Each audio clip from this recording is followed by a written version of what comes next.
It's really the moment that no athlete ever wants to face. You know, you're the absolute peak of your game, your favorite to win one of the biggest tournaments of the year, and then, just like that, it's all over. Today, we're going to dig into Collin Morikawa's really shocking and sudden withdrawal from the Players' Championship. So what in the world happened on that day at TPC Sawgrass? Let's get into it. Just let that sink in for a second. One of the top guys, a player everyone, and I mean everyone, had their eyes on, he steps onto the course and his tournament is over almost before it even gets started. How does that even happen? Okay, so to really get the weight of this moment, you have to understand the kind of tear Collin Morikawa was on. He wasn't just another name in the lineup. He was the guy to beat. He was coming into this week in just absolutely dominant form. He was sitting at number one in the FedEx Cup standings. And, you know, in the world of pro golf, that tells you pretty much everything you need to know. He was the man on top of the mountain. And his recent results, they were just undeniable. He'd already nabbed a win at the huge Pebble Beach Pro-Am this season. He had just come off a 5th place finish at the Arnold Palmer Invitational the week before. And he'd already stacked up 3 top 10 finishes. The guy was playing some of the best golf of his entire life. So, with all that incredible momentum, he gets to TPC Sawgrass for the first round. The expectations are, through the roof. But this is where the story takes a really sharp and painful turn. He tees off, plays his first hole, and everything feels totally normal.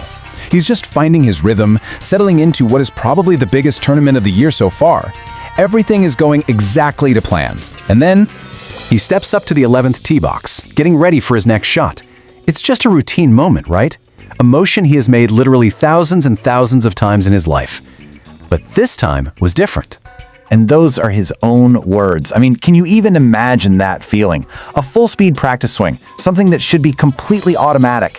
And in that split second, he feels something so familiar and so awful that he knew right then and there his tournament was over. That's just the sound of hope evaporating.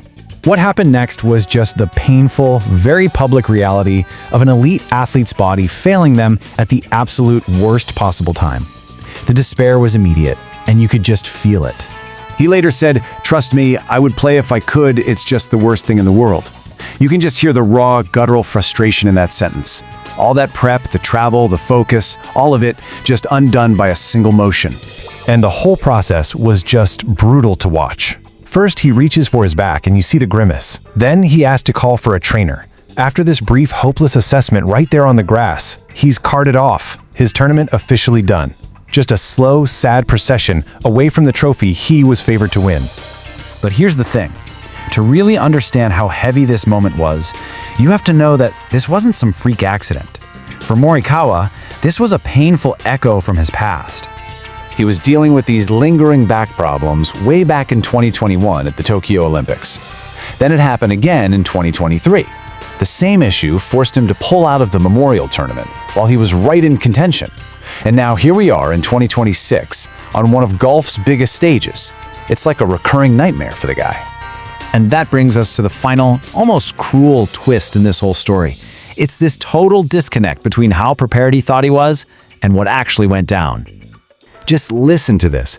This is what he said just days before the tournament started. He was so confident, and specifically because he'd spent his entire offseason focused on his body, on getting stronger and fitter to prevent exactly this kind of thing from happening. So this is the really painful part. The irony of it all. On one side, you've got his focus, this dedicated off-season of work to make his body stronger. And on the other, the brutal reality. Another withdrawal because of the same back injury. It's just a devastating blow, not just for this one tournament, but for his confidence and all his hard work. And it just leaves you with this final thought. For an elite athlete like Collin Morikawa, his body isn't just a part of him, it's the entire engine of his career. It is his greatest tool.